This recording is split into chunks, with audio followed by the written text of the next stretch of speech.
Nananatiling malaki ang kumpiyansa ng mga negosyante sa Baguio City na magtutuloy-tuloy ang pagganda ng pagnenegosyo sa lungsod. Ayon sa President ng Baguio Market Vendors Cooperative na si Engineer Victor Kalimlim, kapansin-pansin ang kapabilidad ng mga mamimili na bumili ng bultuhan ngayong taon.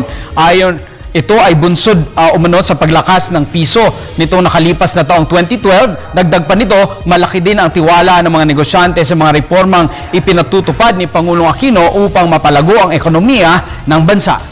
Well, so far, magandang kahinat nito ngayon compared to last year. Kasi attributed to it maraming long weekends, bakasyon, at saka nakikita natin parang may pera ng tao. Siguro yan ang effect ng economic uptrend yung sinasabi sa ating national government na medyo gumanda. So, nakikita din namin dito sa pamilya ng banda, meron ng perang tao bumili ng kanilang kailangan. At saka medyo yung volume na kanilang binibili ay medyo tumaas. Well, nakikita natin na siguro gaganda rin. Kasi kung gumanda ang